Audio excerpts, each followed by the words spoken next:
رہے گی، اب بچہ پیٹ میں پلتا رہے گا، اس کا تعلق جنسی اگر اس کے شوہر سے ہو تو معلوم نہیں ہو سکے گا کہ شوہر سے جنسی تعلق کے نتیجے میں شوہر کا مادہ پھر اس خاتون کے، اس بیوی کے پیٹ میں، رحم میں گیا اور بچہ پیدا ہوگا، تو اس بات کا امکان واضح نہیں رہ ہو سکے گا کہ وہ بچہ کس کا ہے، لیکن اس آج کل مادے کا تو ہے جو پہلے شوہر پہلی بیوی سے لے کر جوڑا گیا تھا، یا اس مادے سے پیدا ہو رہا ہے بچہ جو شوہر کے اور اس بیوی کے جنسی تعلق کے نتیجے میں پیٹ میں حمل قرار پایا تھا.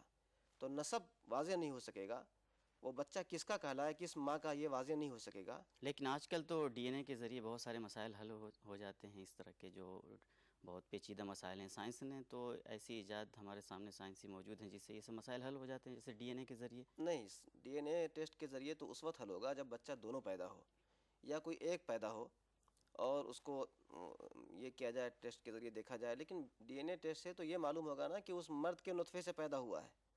مرد کا نطفہ تو موجود ہے، اس سے تو انکار نہیں. لیکن اگر ایک بیوی کا انڈا جنسی لے کر ملایا گیا اور فرٹیلائز کرنے کے بعد دوسری بیوی کے رحم میں ڈال دیا گیا، تو یہ تو ڈاکٹر زیادہ بہتر طریقے پہ بتائیں گے کہ اس موقع پر بھی ڈی این اے ٹیسٹ سے اس کی وضاحت ہو سکے گی یا نہیں ہو سکے گی.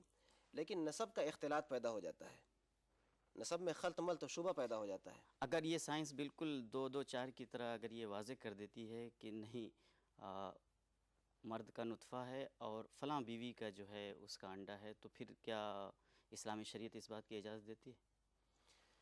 نہیں، جیسا کہ میں نے کہا، یہ تو میں نے صرف وہ صورت فرض کی ہے جس میں ایک شخص کی ایک بیوی کا انڈا لیا گیا ہے اور اسی کی دوسری بیوی کے رحم میں ڈالا گیا ہے. لیکن آپ دیکھ سکتے ہیں کہ ایسی صورتیں بہت کم جی ہوتی ہاں، ہیں. بالکل. عام طور پہ تو یہ شکل پیدا ہو سکتی ہے کہ شوہر بیوی کے انڈے کو ملایا گیا اور اس کی بیوی کا حمل کمزور ہے یا وہ پرورش کرنے کی طاقت نہیں رکھتی ہے اپنے پیٹ کے اندر، اور کسی تیسرے غیر بیوی کے کسی دوسری عورت کے رحم میں ڈالا جائے، تو یہ بالکل ناجائز ہوگا، یہ زنا کی شکل ہو جائے گی. اس کی تو کسی شکل میں اجازت نہیں ہے. بہت بہت اس شکریہ. سوال کا جواب تو واضح یہی ہے کہ اگر شوہر اور بیوی آپس میں اولاد کی خواہش رکھتے ہیں اور فطری طریقے پر اولاد نہیں ہو پا رہی ہے، تو ٹیسٹ ٹیوب بیبی کے ذریعے وہ اولاد حاصل کر سکتے ہیں. بہت بہت شکریہ. ایک دوسرا سوال ہے جسے بھیجا ہے جناب طارق نبیل صاحب نے 4. جی اس میں وہ پوچھنا چاہتے ہیں کہ اس زمانے میں ایڈز کی بیماری بڑی عام ہے. جی ہاں. اگر مرد کو ایڈز ہو گیا تو اس کی بیوی اس کے ساتھ کس طرح کے تعلقات رکھے؟ کیونکہ بیماری کی حالت میں اگر وہ دونوں تعلقات باقی رکھتے ہیں تو بیوی بھی بیماری سے دوچار ہو جائے گی. جی، ایڈز کی بیماری، صحیح بات ہے کہ اس وقت بہت تیزی سے پھیلتی جا رہی ہے اور بہت تشویشناک بن گئی ہے. اور تشویش کا سب سے اہم پہلو یہ ہے، فکر انگیز پہلو، کہ آج تک اس بیماری کا علاج دریافت نہیں کیا جا سکا ہے. دیکھیے، بیماری اور مرض دونوں اصلاً تو اللہ تعالیٰ کی جانب سے ہیں، لیکن انسان کے کسی عمل کے نتیجے میں بھی بیماری ہو سکتی ہے. ایڈز کے بارے میں تحقیقات یہ بتاتی ہیں کہ آپس میں ساتھ اٹھنے بیٹھنے سے یہ بیماری دوسرے کو نہیں لگتی، ایک ساتھ کھانے پینے سے بھی نہیں ہوتی، ایک ساتھ زندگی گزارنے، کاروبار کرنے، مسافہ کرنے، بدن کا ایک دوسرے سے مس اور سٹنے ملنے سے بھی بیماری نہیں ہوتی ہے. یہ بیماری ایک مریض سے جو ایڈز کا بیمار ہے دوسرے میں منتقل ہوتی ہے 2-3 راستوں سے. ان میں سب سے بنیادی راستہ یہ ہے کہ آپس میں جنسی تعلق ہو، سیکسول ریلیشن شپ، اس کے ذریعے بیماری دوسرے کو چلی جاتی ہے. دوسرا راستہ یہ ہے کہ بیمار آدمی کا خون کسی صحت مند آدمی کے جسم میں منتقل کیا جائے کسی بھی طریقے کے ذریعے، تو اس سے بھی یہ بیماری اس کو منتقل ہو جاتی ہے. اور تیسرا راستہ جو اسی کی ایک چھوٹی سی شکل ہے کہ اگر کسی ایڈز کے بیمار نے اس کے جسم پر استرا استعمال کیا گیا بال کے بنانے میں، سر کے بنانے میں، یا کوئی انجیکشن استعمال کیا گیا اس کے علاج میں، اور اس آلودہ انجیکشن کو یا آلودہ بلیڈ کو کسی صحت مند انسان کے جسم پر استعمال کر لیا گیا، تو خون کے قطرے اور جراثیم وہاں لگ چکے ہوتے ہیں بیماری کے، وہ منتقل ہو جاتے ہیں صحت مند انسان کے جسم میں. تو اس سے ہم یہ سمجھ سکتے ہیں کہ جو ایڈز کا مریض ہے اس کے ساتھ اٹھنا بیٹھنا، رہنا، کھانا پینا اور زندگی کے عام معاملات رکھنا، یہ نہ تو خطرناک ہے. اسی لیے اسلام نے بھی اس بات کی ترغیب دی ہے، ہمت افزائی کی ہے کہ جس طرح عام مریضوں کے ساتھ اچھا سلوک کیا جائے، اس کے ساتھ ہمدردی کا رویہ رکھا جائے، اس کی دیکھ ریکھ کی جائے، اس کی نگہداشت کی جائے، اس کے علاج کا اہتمام کیا جائے، ویسے ایڈز کا مریض بھی ہماری ان تمام نگہداشت کا اور توجہات کا مستحق ہے. اس لیے کہ ضروری نہیں ہے کہ وہ جنسی بے راہ روی ہی کے نتیجے میں وہ بیماری پیدا ہوئی ہو، اس لیے کہ جیسا کہ آپ نے بتایا کہ خون کا جو ہے ٹرانسفر ایک جگہ سے دوسری جگہ اگر اس میں بے احتیاطی ہوتی ہے تو ایڈس ہو سکتا ہے۔ جی اس لیے اگر کسی کو ایڈس ہوا ہو تو یہ ہمیں ہرگز نہیں سوچنا چاہیے کہ یہ شخص کیریکٹر کا یا اخلاق کا برا ہے، ہو سکتا ہے کہ کسی دوسرے ذریعے سے جو ہے اس کے اندر یہ بیماری آ گئی ہو، ممکن اس ہے۔ لیے انسانیت کا تقاضا یہی ہے کہ اس کے ساتھ اچھا سلوک کیا جائے۔ جی اس کے ساتھ اچھا سلوک رکھنا چاہیے، یہ الگ سوال ہے کہ اس کو بیماری کیسے ہوئی، ہم اس بات کے ذمہ دار نہیں ہیں کہ ہم کھوجیں اور ڈھونڈیں، ہمیں اس کے ساتھ اچھا سلوک رکھنا چاہیے۔ لیکن جو سوال ہے اس خاتون کا سے متعلق جو ایڈز کے مریض کی بیوی ہے، ظاہر سی بات ہے جو عورت کسی مرد کی بیوی ہے تو میاں اور بیوی ایک ساتھ ہر طرح زندگی گزارتے ہیں جن میں جنسی تعلقات ہوتے ہی ہیں، اور جیسا کہ میں نے بیان کیا کہ جنسی تعلق کے ذریعے بیماری منتقل ہو جاتی ہے، تو اگر ایسی خاتون اور بیوی جس کا شوہر ایڈز کا بیمار ہے وہ اگر صبر کرتی ہے اور اپنے شوہر کے ساتھ زندگی گزارنے کے لیے تیار ہے، اپنے کو محفوظ رکھتے ہوئے، جنسی تعلق سے بچتے ہوئے، تو یہ اس کے لیے دل گردے کی بات ہے، بڑی بات ہے، اس کو اجر بھی ملے گا اللہ کی جانب سے، وہ رہ سکتی ہے۔ لیکن اگر کوئی خاتون جس کا شوہر ایڈز کا بیمار ہو گیا ہے وہ اپنی زندگی الگ گزارنا چاہتی ہے اور اس خطرے سے وہ خود اپنی زندگی کو بچانا چاہتی ہے، تو ایڈز کے مریض سے جدائیگی اور علیحدگی کے لیے یہ اگر یہ بات ممکن ہو کہ شوہر نے خود اس کو طلاق دے دی اور علیحدہ کر دیا تاکہ اس کی زندگی محفوظ رہے تو بہت اچھی بات ہے۔ لیکن اگر کوئی شوہر طلاق نہیں دیتا ہے تو اسلام نے ایسی خاتون کو اس بات کا حق دیا ہے کہ وہ ایسے بیمار شوہر سے علیحدہ ہو کر اپنی زندگی گزار سکے، وہ اس گراؤنڈ پر کہ شوہر ایسا مریض ہو گیا ہے وہ قاضی کے پاس جا کر اپنے نکاح کو فسخ کرا سکتی ہے۔ اسی طرح اگر کسی خاتون سے کسی مرد نے شادی کی اپنی بیماری کو چھپا کر، وہ بیمار ایڈز کا پہلے سے تھا اور اپنی بیماری کو پوشیدہ رکھا اس نے اور نکاح کر لیا، نئی نویلی دلہن زندگی کی نئی عمر میں قدم رکھنے والی وہ خاتون، اب جا کر اسے معلوم ہوا کہ میرا بیمار ہونے والا شوہر تو ایسا خطرناک مریض ہے، اب اس کے سامنے زندگی کے صحیح پوری عمر باقی ہے، تو اگر وہ شوہر طلاق دے کر جدا کرتا ہے تو بہت اچھا، اس نے دھوکہ دے کر نکاح کیا ہے، اس سے شادی کی ہے، ایسی خاتون کو اسلامی قانون اس بات کا حق دیتا ہے کہ وہ اس بنیاد پر قاضی کے پاس جا کر اپنے نکاح کو فسخ کرا لے اور اس کا نکاح فسخ کر دیا جائے گا، وہ علیحدہ اپنی زندگی گزار سکتی ہے۔